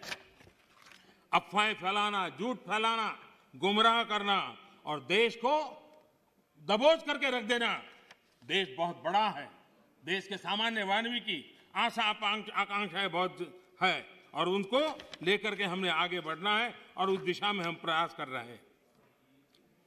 देश में एक बहुत बड़ा वर्ग है,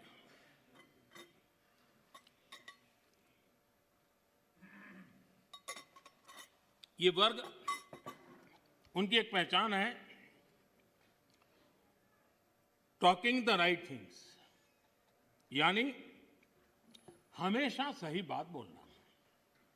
सही बात कहने में कोई बुराई भी नहीं है, लेकिन इस वर्ग के ऐसे लोगों से नफरत चीड़ है जो डूइंग द राइट थिंग्स पर चलते हैं।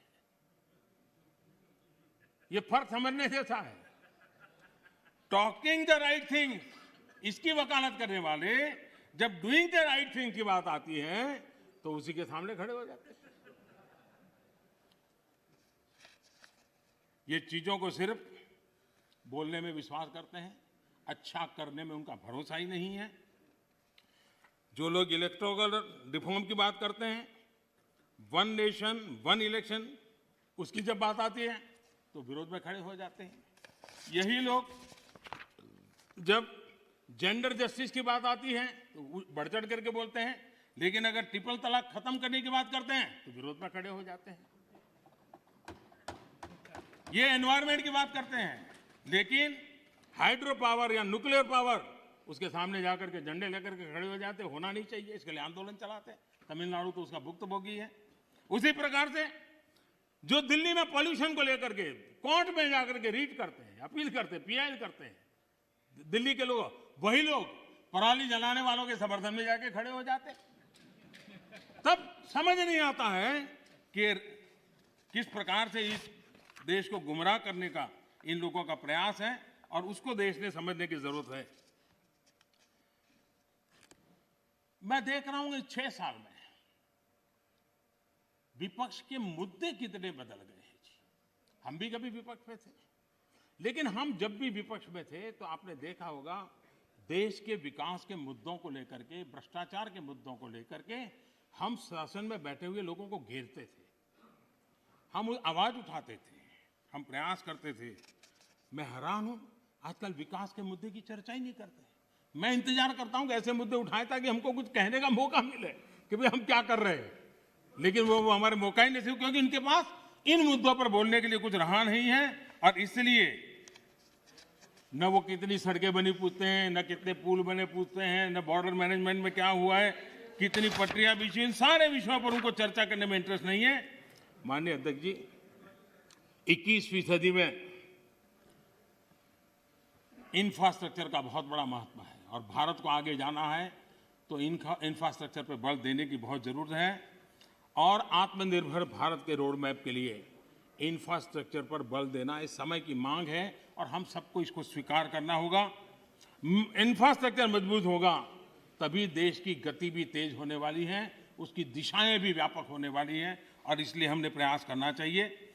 और इंफ्रास्ट्रक्चर का मतलब है गरीब के लिए, मध्यम वर्ग के लिए अनेक नई संभावनाओं को इंफ्रास्ट्रक्चर जन्म देता है, नए अवसरों को जन्म देता है, रोजगार के लिए नए अवसर लेकर के आता है, इकोनॉमी को मल्टीप्लायर इफेक्ट करने की उसकी ताकत रहती है और इसलिए हमने इस बात को बल देने की जरूरत है। इंफ्रास्ट्रक्चर का मतलब वोट बैंक के अवसर नहीं होता है, कागज पे घोषित कर देना कि ये रोड बनेगा, एक चुनाव जीत लो, दूसरी बार वहां जाके सफेद पट्टी कर लो, दूसरा चुनाव जीत लो, तीसरी बार जाकर वहां थोड़ी मिट्टी डाल दो। तो ये इस काम के लिए नहीं है, ये सचमुच में जीवन बदलने के लिए और सब व्यवस्थाओं को बदलने के लिए इंफ्रास्ट्रक्चर को हमने बल देने की आवश्यकता है। 110 लाख करोड़ रुपए की योजना के साथ हमने बजट में अभूतपूर्व खर्च के साथ आगे बढ़ने की दिशा में हम चल रहे हैं। देश के 27 शहरों में मेट्रो ट्रेन, 6 लाख से ज्यादा गांवों में तेज इंटरनेट, बिजली के क्षेत्र में हम वन नेशन वन ग्रिड इस कंसेप्ट को साकार करने में सफल हुए हैं। सोलर पावर सहित रिन्यूएबल एनर्जी के मामले में आज दुनिया के 5 टॉप देशों के अंदर भारत ने अपनी जगह बना ली है। दुनिया के सबसे बड़े सोलर और विंड की हाइब्रिड पार्क आज भारत में दुनिया का सबसे बड़ा बन रहा है। विकास में हम एक नई तेजी देख रहे हैं, नए पैमानों पर जा रहे हैं। हमने देखा है कि जहां जहां असमानता है, खास करके पूर्वी भारत, अगर देश के पूर्वी भारत का विकास हम उस स्थिति पे लाना होगा ताकि पश्चिम भारत की जो आर्थिक व्यवस्था है उसकी बराबरी तुरंत करे, तो मिलकर के देश के अंदर प्रगति की संभावना बढ़ेगी। और इसलिए हमने पूर्वी भारत के विकास पर एक विशेष बल दिया है। चाहे गैस पाइपलाइन बिछाने की बात हो, चाहे रोड बनाने की बात हो, चाहे एयरपोर्ट बनाने की बात हो, चाहे रेल बिछाने की बात हो, चाहे इंटरनेट कनेक्टिविटी, और इतना ही नहीं, वाटरवे के द्वारा नॉर्थ ईस्ट के राज्यों को जोड़ने का एक बहुत बड़ा भगीरथ प्रयास चल रहा है। और मुझे लगता है कि हमारा ये फोकस है कि देश को एक संतुलित विकास की तरफ ले जाना चाहिए। देश के हर क्षेत्र को, एक भी क्षेत्र पीछे न रह जाए, उस प्रकार से विकास की अवधारणा को लेकर के आगे चलने का हमने काम किया है। और इसलिए ईस्टर्न इंडिया पर हम मिशन मोड में काम कर रहे हैं। दर्जनों जिलों में CNG, PNG, city gas distribution, ये जाल हम बिछाने में सफल हुए। गैस पाइपलाइन पहुंचने के कारण फर्टिलाइजर के उत्पादन में भी तेजी आई है और फर्टिलाइजर के जो कारखाने बंद पड़े थे उनको दोबारा खोलने की संभावना पैदा हुई है, क्योंकि हमने गैस इंफ्रास्ट्रक्चर के ऊपर बल दिया, हमने उस पाइपलाइन की ओर बल दिया। माननीय अध्यक्ष जी, कई वर्षों से हम सुनते आए हैं डेडिकेटेड फ्रेट कॉरिडोर, लेकिन एक डेडिकेटेड फ्रेट कॉरिडोर का क्या हाल था? जब उनको सेवा करने का मौका मिला था, सिर्फ 1 किलोमीटर काम हुआ था।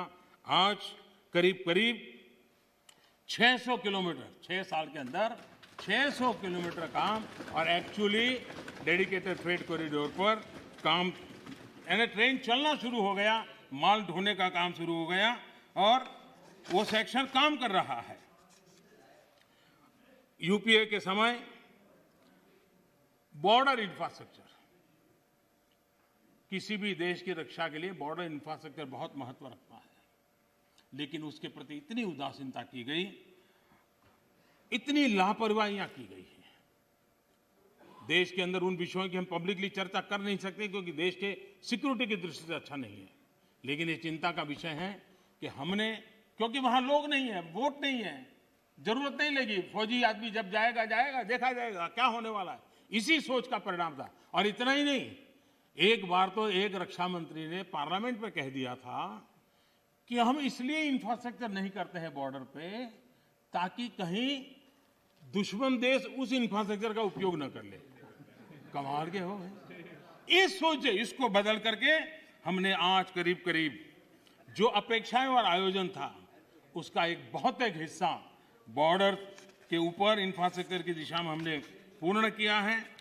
एलएसी पर ब्रिजेज, आज मेरा अंदाज है करीब 75 के करीब ब्रिज ऑलरेडी वहां काम चल रहा है तेजी से, और इसलिए कई सैकड़ों किलोमीटर हमने रोड बनाए हैं।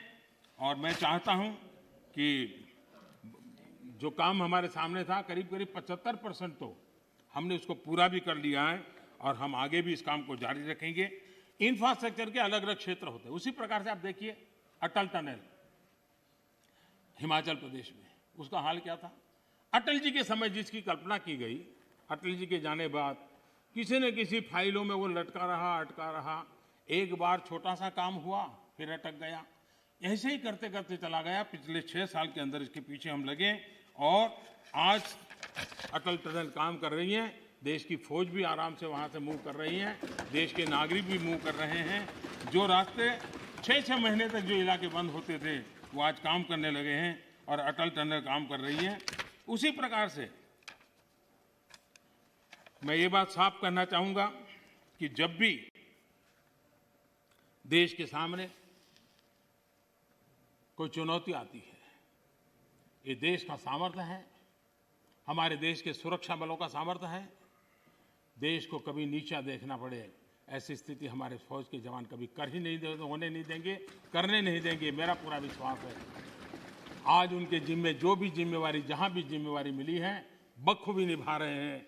प्राकृतिक विपरीत परिस्थितियों के बीच में भी बहुत मुस्तैदी के साथ निभा रहे हैं और हमें हमारे देश की सेना पे गर्व है, हमारे वीरों पर गर्व है, उनके सामर्थ्य पर हमें गर्व है और देश हिम्मत के साथ अपने फैसले भी करता है और हम उसको आगे भी ले जा रहे हैं।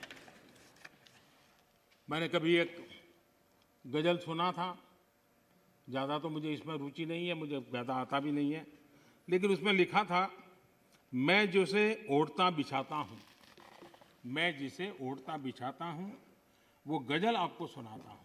मुझे लगता है ये जो साथी चले गए, वो जिन चीज़ों के अंदर जीते हैं, पलते हैं, वो वही सुनाते रहते हैं जो उनके कालखंड में उन्होंने देखा है, जो उनके कालखंड में उन्होंने किया है, उसी को वो कहते रहते हैं। और इसलिए मैं समझता हूँ कि हमें अब चलना ही होगा, हमें बड़ी हिम्मत के साथ आगे बढ़ना ही होगा। और मैंने कहा पोस्ट कोरोना एक नया वर्ल्ड ऑर्डर जब हमारे सामने आ रहा है तो भारत ने कुछ नहीं बदलेगा कि मानसिकता छोड़ देनी होगी। ये तो चलता है, चलता रहेगा, मानसिकता छोड़ देनी पड़ेगी। 130 करोड़ देशवासियों का सामर्थ्य लेकर चल। प्रॉब्लम होंगे, अगर मिलियंस ऑफ प्रॉब्लम है तो बिलियंस ऑफ सॉल्यूशन भी है। ये देश ताकतवर है और इसलिए हमने हमारी संवैधानिक व्यवस्थाओं पर विश्वास रखते हुए हमने आगे बढ़ना होगा और मुझे विश्वास है कि हम इस बातों को लेकर के आगे चलेंगे। ये बात सही है कि मिडल मैन कल्चर खत्म हुआ है, लेकिन देश का मिडिल क्लास जो है उसकी भलाई के लिए बहुत तेजी से काम हो रहे हैं, जिसके कारण देश को आगे बढ़ाने में अब जो मिडिल क्लास का बल्क है वो बहुत बड़ी भूमिका अदा करने वाला है। और उसके लिए आवश्यक जो भी कानूनी व्यवस्थाएं करनी पड़ी वो कानूनी व्यवस्था भी हमने की है। माननीय अध्यक्ष जी, एक प्रकार से विश्वास के साथ एक प्रगति के वातावरण में देश को आगे बढ़ ले जाने का निरंतर प्रयास चल रहा है। मैं राष्ट्रपति जी का हृदय से आभारी हूं कि अनेक विषयों पर उन्होंने स्पर्श किया है। जिनका राजनीतिक एजेंडा है वो उनको मुबारक। हम देश के एजेंडा को लेकर के चलते हैं, देश के एजेंडा को लेकर के चलते रहेंगे। मैं फिर एक बार देश के किसानों से आग्रह करूंगा कि आइए टेबल पर बैठ करके मिल करके समस्याओं का समाधान करें। इसी अपेक्षा से राष्ट्रपति जी के भाषण को राष्ट्रपति जी का धन्यवाद करते हुए मैं अपनी वाणी को विराम देता हूं। बहुत बहुत धन्यवाद।